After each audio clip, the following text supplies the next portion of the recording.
जनता तो किसी को घेर सकती है और वहाँ तो घेरने की कोई बात भी नहीं थी, वो तो आंदोलन चल रहा था। आप एमएसपी नहीं दीजिएगा, रोपिएगा बबूल, खाइएगा खजूर। कभी आतंकवादी, कभी उग्रवादी, कभी कुछ नाम पे पत्थर लगी थी ना, प्राइम मिनिस्टर थी ना, क्या उन्होंने कभी हाय तौबा मचाई?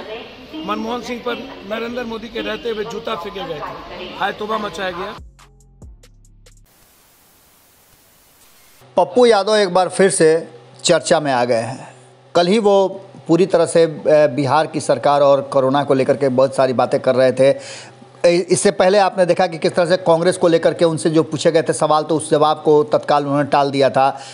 खरवास के बाद जानकारी उन्होंने दिया था कि एक बड़ा आयोजन करने जा रहे हैं, कार्यकर्ताओं को उन्होंने एकजुट करने की बात कही थी, यहाँ तक कि उन्होंने अपनी सारी कमेटियाँ भंग कर दी थी। लेकिन इन सब के बीच में जो कुछ भी हुआ प्रधानमंत्री के साथ, उसको लेकर के दिल्ली से तत्काल पटना लौटे पप्पू यादव ने एक बड़ा बयान दे दिया है और उस बयान में उन्होंने भारतीय जनता पार्टी को कटघरे में खड़ा किया है। और ये देख कर के स्पष्ट लग रहा है कि कहीं ना कहीं दिल्ली से हड़बड़ी में लौटे पप्पू यादव ने कांग्रेस का एक तरह से समझिए तो कमान संभाल लिया है और कांग्रेस को बचाने के लिए या फिर पुरानी बातों को दोहरा करके भारतीय जनता पार्टी को कटघरे में खड़ा करने का एक प्लान जो लेकर के वो आए हैं। देखिए क्या कुछ कहा है उन्होंने पत्रकारों से बातचीत करते हुए एयरपोर्ट पर। और ये कोई छोटी मोटी बात नहीं है, बल्कि पप्पू यादव का ये एक्शन आपको शायद कम ही देखने को मिलेगा।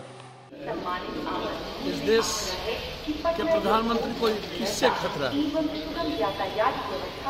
इंदिरा गांधी जी को पत्थर चली थी, नाक पे पत्थर लगी थी ना, प्राइम मिनिस्टर थी ना, क्या उन्होंने कभी हाय तौबा मचाई? मनमोहन सिंह पर नरेंद्र मोदी के रहते हुए जूता फेंके गए थे, हाय तौबा मचाया गया। जोगी के सरकार में एट रैंडम सारी लड़कियां घेर ली, क्या वहां पर इन्होंने कहा कि थैंक्स मुख्यमंत्री? एक घटना घटी है, जनता तो किसी को घेर सकती है और वहाँ तो घेरने की कोई बात भी नहीं थी, वो तो आंदोलन चल रहा था।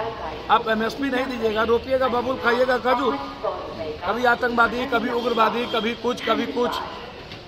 और पीएम की सुरक्षा तो कंप्लीट एसपीजी रॉ और सबके हाथ में होती है, वो तो कोई आम आदमी के हाथ में होता नहीं है।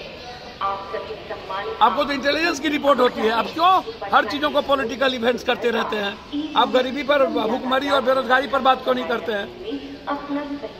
हर चीजों का राजनीतिकरण, हर चीजों का सत्ता के लिए राजनीति, वोट के लिए राजनीति, सियासत के लिए राजनीति। क्या देश में हम दुनिया में मैसेज क्या दे रहे हैं? आप तो नोटबंदी के वक्त कह रहे थे यदि कुछ हो तो मुझको चौराहे पर फांसी लगा देना, मुझको जूता मारना, मैं आऊंगा आपके सामने। आप 700 किसान मरने के बावजूद 9 महीना तक नहीं हटे। आप 20 मिनट में आपको पेट में दर्द हो गया। 700 किसान मरे थे, 700, और 20 मिनट में आपके पेट में दर्द हो गया। और उसमें भी आप मजाक, एक पीएम को मजाक नहीं, हमारे पीएम देश का पीएम होता है, वो कोई व्यक्ति और पार्टी का पीएम नहीं होता। और पार्टी के लोग मजाक बना रहे। बीजेपी वाले को सलाह देंगे, वो पीएम देश का है। देश के हर लोग अपने पीएम के लिए जान दे देंगे, मुख्यमंत्री के लिए जान दे देंगे, स्टेट के हर लोग, समझे? जिस तरीके से ये लोग, इनको सीखना चाहिए मनमोहन सिंह जी से। अरविंद केजरीवाल पर भी जूता चप्पल चलाए थे ये लोग।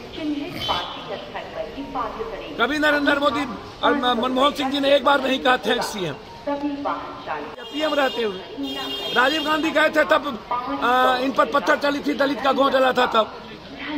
क्या नाटक है भाई, कोई जीवन में आप कभी तो सीरियस होइए। 8 सालों से नॉन सीरियस, कभी नोटबंदी, कभी जीएसटी, कभी महंगाई, कभी कुछ, कभी कोरोना। अभी हम गए एनएमसीएच, क्या कोरोना? मैं तो बार बार कहता हूँ कोरोना क्या, इससे ज्यादा तो अन्य बीमारी में डेली लोग मरते हैं और सारी बीमारी को फिट एबट कर रहे हैं। आप पैनिक बना रहे हैं, नेता पदाधिकारी मिल करके ट्वीट करते हैं। आप परहेज करिए, लड़ना सीखिए। आप डरा क्यों रहे हैं, पैनिक क्यों बना रहे हैं? जांच नहीं करवाना चाहिए बिहार की जनता को, देश की जनता को। आपने पहले था 24 पॉइंट से कुछ कम, जब मानक होगा तो पॉजिटिव होगा, अब आपने कर दिया 32 से 34। तय कौन करता है ये 32 से 34? तो 32 से 34 इम्यूनिटी से ऊपर तो हमारा आएगा तो हम पॉजिटिव दिखेंगे। हम खांसी, सर्दी, जुकाम, इसके पहले फ्लू नहीं था, इसके पहले हैजा नहीं था, एड्स नहीं था, कैंसर नहीं था, दमा नहीं था, टीबी नहीं था, डेंगू नहीं था। हमको जीना होगा। इस बीमारियों के डर से ज्यादा तो लोग भूखमरी, गरीबी और बेरोजगारी से आत्महत्या कर लेगा। इकोनॉमी पर वार करते हैं आप। अस्पताल जाने की जरूरत नहीं है और जांच की जरूरत नहीं है।